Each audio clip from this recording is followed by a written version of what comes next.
السلام علیکم ورحمۃ اللہ وبرکاتہ۔ الحمد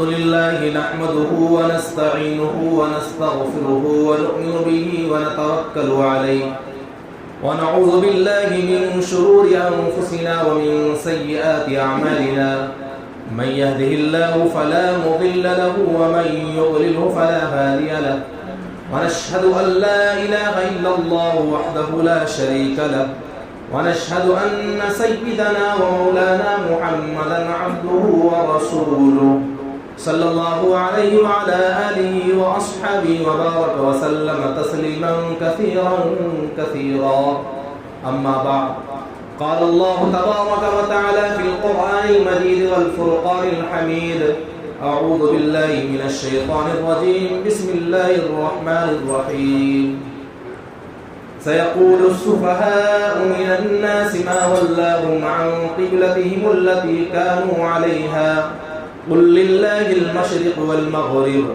يهدي من يشاء إلى صراط مستقيم قال الله تبارك وتعالى واقتلوهم حيث ثقفتموهم وأخرجوهم من حيث أخرجوكم والفتنة أشد من القتل صدق الله العظيم۔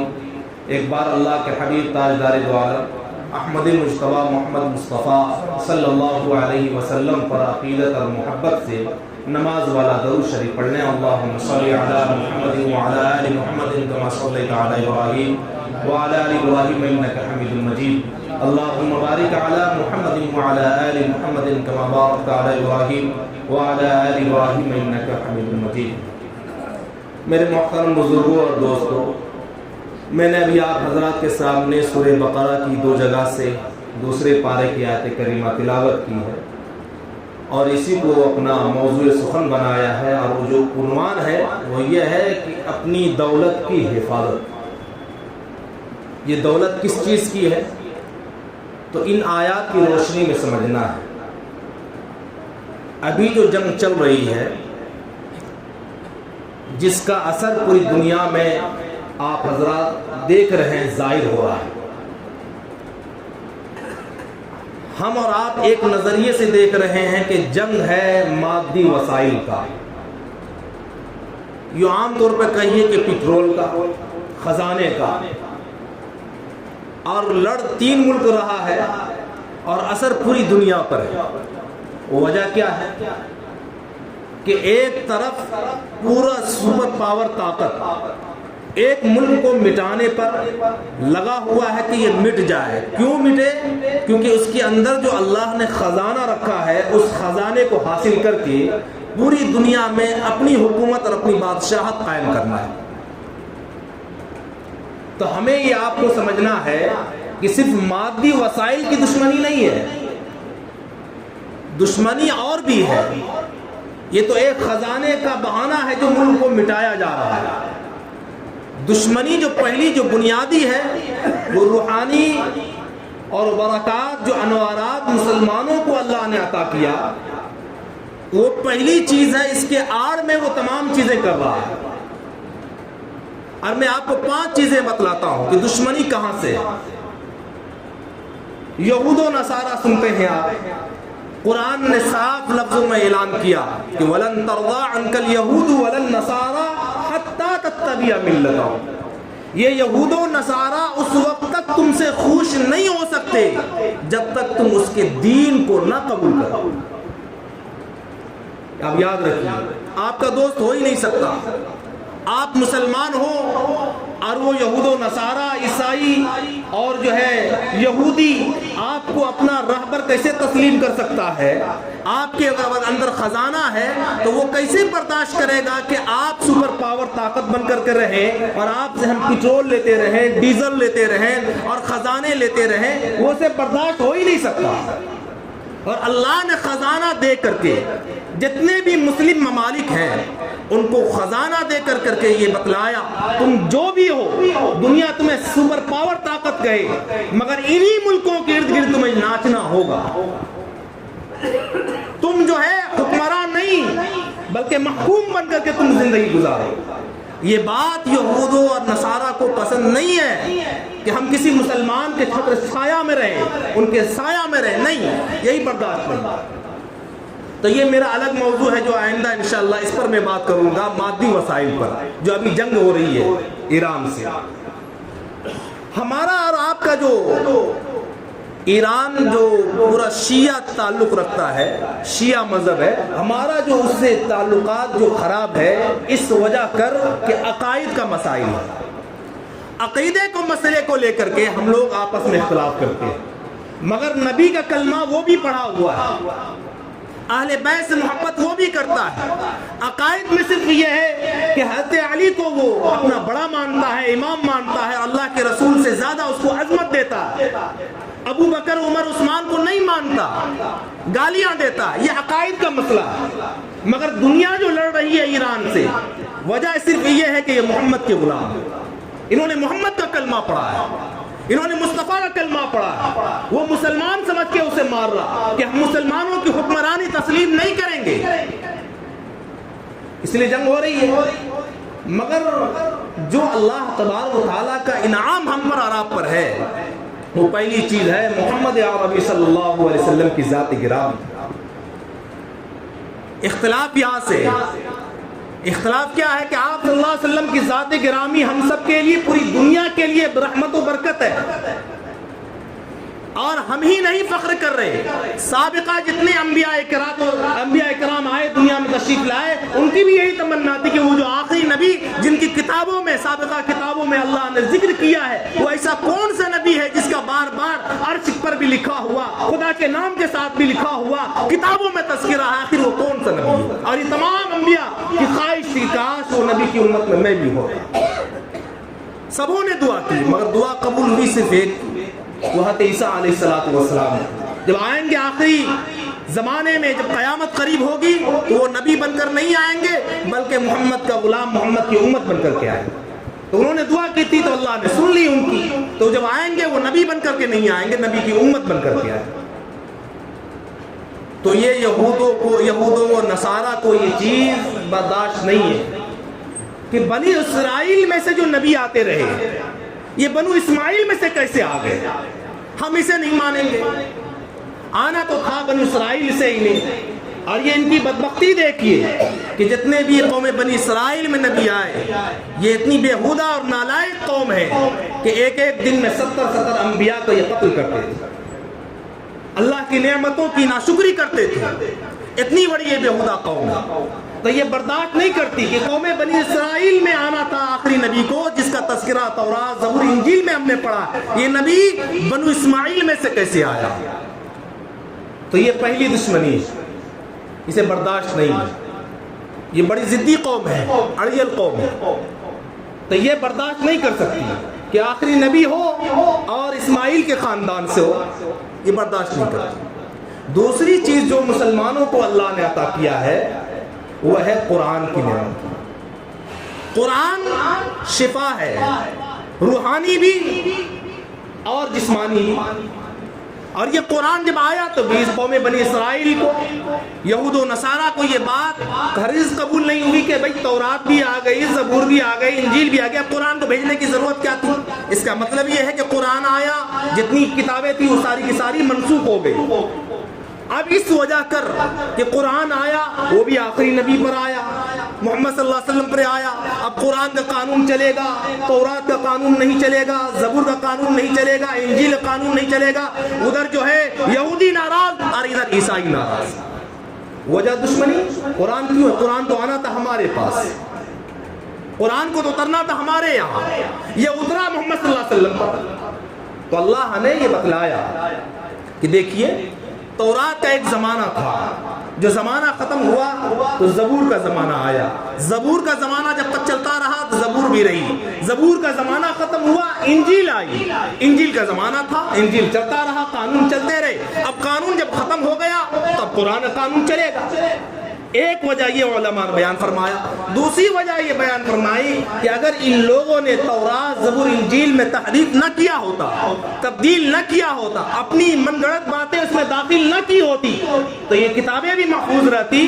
تم نے تحریف کی, اس لیے اللہ تبارک و تعالیٰ نے ساری کتابوں کو منسوخ کر کے قرآن کو نازل کیا محمد صلی اللہ علیہ وسلم. اور اللہ تبارک و تعالیٰ نے فرمایا کہ تمام انجیل کی بنیادی تعلیمات جو آسمان سے اتری, ان تمام کو, زبور اور انجیل, تورات کی تمام علوم کو اللہ تبارک و تعالیٰ نے قرآن میں نازل کر دیا. یعنی ان تمام تعلیمات کو, جو بنیادی تعلیمات تھی تحریف سے پہلے, ان تمام علوم کو قرآن میں سمو دیا. اب اگر کوئی قرآن پر ایمان لاتا ہے, یہودی اور یہ عیسائی, تو گویا اس نے تورات زبور انجیل پر بھی ایمان لیا. اس لیے جب ہم قرآن کو جو ایمان رکھتے ہیں نا, جب کہتے ہیں وہ کتب ہی, تو قرآن میں تمام انجیل زبور کی تعلیمات موجود ہے. اسی لیے ہمارا ایمان تورات پر بھی ہو گیا, زبور پر بھی ہو گیا, اور انجیل پر بھی ہو گیا. اور یہودی اس چیز کو برداشت نہیں کر رہا. تیسری چیز ہے خانہ کعبہ. یہ خانہ کعبہ ایسا مقدس گھر ہے جس میں ملتزم ہے, جس کے بارے میں اللہ کے رسول صلی اللہ علیہ وسلم نے فرمایا کہ یہ کعبہ, اس کی بنیاد ڈالنے والے حضرت آدم علیہ السلام, اور اس کے بعد اس کے اندر ملتزم ہے. ملتزم جس کی دیوار کو پکڑ کر دعا مانگی جائے تو دعا رد نہیں ہوتی, دعا قبول ہوتی ہے. اسی کعبے کے کونے میں حجر اسود ہے, جس کے بارے میں فرمایا اللہ کے رسول صلی اللہ علیہ وسلم نے کہ لہو عینان ولہو عذنان ولہو لسان. یہ جو حجر اسود ہے یہ جنت کا پتھر ہے, اور اس کے اندر اللہ تبارک و تعالیٰ نے یہ خصوصیت عطا فرمائی ہے کہ یہ بولتا بھی ہے, یہ دیکھتا بھی ہے, یہ سنتا بھی ہے. جو اس کو استلام کرتا ہے, جو اس کو چومتا ہے, گویا اللہ کے رسول نے فرمایا کہ جس نے پتھر کو چوما, جس نے استلام کیا, گویا اس نے اللہ کے دائنے ہاتھ کو چوما. اور یہ پتھر وہ ہے جو اللہ کی بارگاہ میں سفارش کرے گا, اے اللہ اس بندے کو میں نے دیکھا, میں نے اس کے اسلام کو سنا, میں نے ان کے تکبیرات کو سنا, اے اللہ اس کی بخشش فرما. یہ ساری چیزیں جو انوارات اور برکات جو اللہ نے مکہ میں خانہ کعبہ کی شکل میں رکھا ہے, یہودی اس چیز کو ہضم نہیں کر رہا. کرے کعبہ وہاں جب مسلمانوں کا پہلا قبلہ تھا مسجد اقصی, تو اب یہ اپنا قبلہ چینج کیوں کر لیا؟ اسی کو سورہ بقرہ میں اللہ تبارک نے فرمایا کہ سیقول السفہاء من الناس ما ولاہم عن قبلتہم التی کانوا علیہا. ان قریب بے وقوف لوگ یہ کہیں گے, ان قریب بے وقوف لوگ کہیں گے کہ مسلمانوں کا جو قبلہ تھا اسے کس نے موڑا, اسے کس نے پھیرا, کس کو اختیار تھا کہ اپنا قبلہ چینج کر لے؟ تو اللہ تبارک نے فرمایا قل للہ المشرق والمغرب, مشرق بھی اللہ کا, مغرب بھی اللہ کا, یعنی ساری کائنات اللہ کا.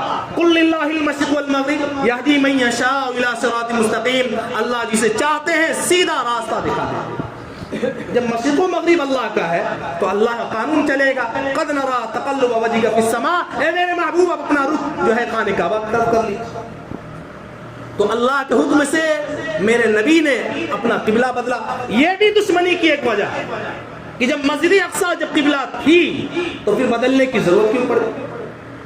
پھر خانہ کعبہ کے بعد عرفات بھی ہے, مزدلفہ بھی ہے, مینا بھی ہے, اور صفا و مروہ جس کے بارے میں اللہ کہتا ہے ان الصفا والمروہ من شعائر اللہ. صفا اور مروہ جس پہ سعی کی جاتی ہے, دوڑا جاتا ہے, وہ اللہ کی نشانیوں میں سے ایک نشانی ہے. وہ کہتا ہے کہ ساری قدرت کی نشانی وہی ہے. اور حتیب جو خانہ کعبہ کے ارد گرد جو گول ایسا جو گھما ہوا ہے, اس کے اندر حضرت عثمان نے نماز پڑھی اور صحابہ سے کہا کہ میں جنت سے نماز پڑھ کر آ رہا ہوں. صحابہ نے دیکھا کہ وہ تو حتیب میں نماز پڑھے. حضرت عثمان کہتے کہ ایسا محسوس ہو رہا تھا کہ وہ حتیب نہیں بلکہ جنت میں پڑھ رہا. یہ چیزیں ہیں جس کے یہودی اور عیسائی ہضم نہیں کر رہا. اور چوتھی وجہ ہے, تیسری وجہ اس کی خانہ کعبہ کی عظمت یہ ہے کہ جو اس میں جو نماز پڑھے گا اس کو 1,00,000 نمازوں کا ثواب. ہم سے زیادہ ادیان کا مطالعہ وہ کرتا ہے, قرآن کا مطالعہ کرتا ہے, وہ ہر چیز کو پڑھتا ہے. دشمنی ابتدائی جو دشمنی وہ یہ ہے. اور چوتھی وجہ یہ ہے کہ مدینہ منورہ ہے ہمارے پاس، اور مدینہ منورہ میں وہ چیزیں ہیں جہاں آتے جبرائیل آتے تھے وہی لے کر کے، ان کے نشانات بھی ہیں، اور جو ہے جنت البقیع بھی ہے، حضرات صحابہ کے قبر بھی ہیں، اور سب سے بڑی جو دولت ہے کہ ریاض الجنہ بھی ہے، جس روزے پر رسول اللہ صلی اللہ علیہ وسلم وہاں سے ممبر پر آتے تھے اور ممبر سے گھر جاتے تھے، جس کے بارے میں اللہ نے فرمایا کہ ما بین بیتی و منبری روضۃ من ریاض الجنہ، میرا گھر اور یہ ممبر یہ تمام جو ہے ریاض الجنہ ہے، جنت کے ٹکڑوں کا سردار۔ یہ تمام نشانیات ہیں۔ پھر صلی اللہ علیہ وسلم روضے میں آرام فرما ہے جو گنبد خضرا کے نیچے ہے، جہاں تمام مسلمان عقیدت اور محبت سے سلام پڑھتے ہیں اللہ کے رسول پر۔ یہ کہتے ہیں کہ ہمارے نبی کے نشانات نہیں ہیں، کچھ پتہ نہیں ہے، اور ان کے نبی کے سارے نشانات کعبہ سے شروع ہوتا ہے، مدینہ منورہ پر آ کر ختم ہوتا ہے۔ یہ چوتھی وجہ۔ پانچویں وجہ یہ ہے کہ مسجد اقصی جہاں آپ صلی اللہ علیہ وسلم معراج کے موقع پر تمام انبیاء کرام موجود تھے اور ان کی امامت فرمائی، وہاں امامت فرمائی ہے۔ یہ جو بنیادی جو چیزیں ہیں جس کی وجہ سے یہودی اور عیسائی اس کے دل میں ایک حسد ہے، ایک بغض ہے، اسی لیے اللہ تبارک و تعالیٰ نے فرمایا کہ وَلَن تَرْضَىٰ عَنكَ الْيَهُودُ وَلَا النَّصَارَىٰ حَتَّىٰ تَتَّبِعَ مِلَّتَهُمْ، یہ یہودی اور نصرانی یہ تمہارا دوست نہیں ہو سکتا، یہ دوست اسی وقت ہوگا، یہ تمہارا محب اسی وقت ہوگا، تم محبوب اسی وقت اس کے ہو سکتے ہو جب تک اس کی ملت کو نہ اپنا، یعنی اس کے دین کو نہ اپنا۔ تو یہ بنیادی وجہ ہے جو جنگیں ہو رہی ہیں، پہلی دشمنی، یہ تمام چیزیں جنہیں میں نے گنایا ہے، قلت وقت دامنگیر ہے کہ میں مزید آگے بڑھتا، مادی وسائل پر بات کرتا کہ جو اللہ تبارک و تعالیٰ نے 57 ملک کو اللہ نے تیل کے خزانے سے اور تمام سونے اور چاندی کے خزانے سے جو نوازا ہے۔ آج جو جنگ چل رہی ہے وجہ اس کی یہ بھی ہے کہ ایک دشمنی تو یہ ہے دینی مسائل ہے ان کے ساتھ، اور دوسرا یہ کہ خزانہ ان کے پاس ہے، جیسے عراق کو اس نے لوٹ لیا ویسے ان کی کوشش یہ ہے کہ ایران کو بھی برباد کر کے ان کے خزانے کو لوٹ لیا جائے۔ دشمنی کچھ اور بھی ہے، بس ایک بہانہ دنیا یہ دکھا رہی ہے کہ ظلم ہو رہا ہے، ایران ظلم کر رہا ہے اور تمام بمباری ایران کر رہا ہے امریکہ پر، اسرائیل پر، اور یہ لوگ معصوم ہیں۔ حقیقتاً یہ ہے کہ یہ دنیا کا سب سے بڑا آتنکواد، دنیا کا سب سے بڑا ظالم اور سب سے بڑا جاوید اور سب سے نالائق قوم اگر کوئی ہے تو یہودی اور نصرانی، اور یہ لڑائی مذہب کی لڑی جا رہی ہے اور خزانہ کا بہانہ دے کر کہ خزانہ ہم لوٹنا چاہتے ہیں، ہم یہ لوٹنا چاہتے ہیں۔ اگر مذہبی لڑائی ہے اور مذہب کو جو ہے بدنام کرنے کے لیے، مذہب کو دبانے کے لیے یہ کوشش ہے ان کی کہ انہیں کمزور کر کے، ان کو برباد کر کے، جب تک یہ ہمارے دین کو قبول نہ کر لے اس وقت تک ہم ان کو برباد کرتے ہیں۔ تو یاد رکھیے یہ محمد کے غلام ہیں، اور تاریخ بتاتی ہے کہ یہ اتنے بڑے ظالم ہیں، یہ اتنے بڑے جابر ہیں کہ 1.25 لاکھ صحابہ میں کم و بیش 1,40,000 صحابہ جو ایمان لائے، اس میں سے صرف 200 لوگ یہودی تھے جو ایمان لائے۔ اب اندازہ لگائیے کہ 1,40,000 میں سے صرف 200 یہودی تھے جنہوں نے ایمان قبول کیا، اسلام قبول کیا، محمد صلی اللہ علیہ وسلم کے ہاتھ اور بیعت کیا۔ اب اندازہ لگائیے کہ کتنے یہ شدت پسند ہے۔ اسی لیے اللہ تبارک و تعالیٰ نے انتقام لیا اور اللہ تعالیٰ نے بتا دیا جسے تم کمزور سمجھتے ہو اس کے ساتھ خدائی طاقت دی، خدائی طاقت دی، خدا کا نظام چل رہا ہے، خدا ہر جگہ جو ہے مظلوم کے ساتھ کھڑا ہوا ہے، اور اوقات ان کی سمجھا دی کہ تم دنیا کو بھی بتانا چاہتے ہو کہ ہم سپر پاور طاقت ہے، لمن الملک اليوم للہ الواحد القہار، اللہ ہی کی بادشاہت ہے اور اللہ ہی کی قہاریت اور جباریت دنیا میں بھی چلے گی اور آخر کو بھی چلے گی۔ اللہ تعالیٰ سے دعا ہے اللہ تعالیٰ ہم سب کو کہنے سننے زیادہ عمل کی توفیق عطا فرمائے۔ وآخر دعوانا الحمدللہ رب العالمین۔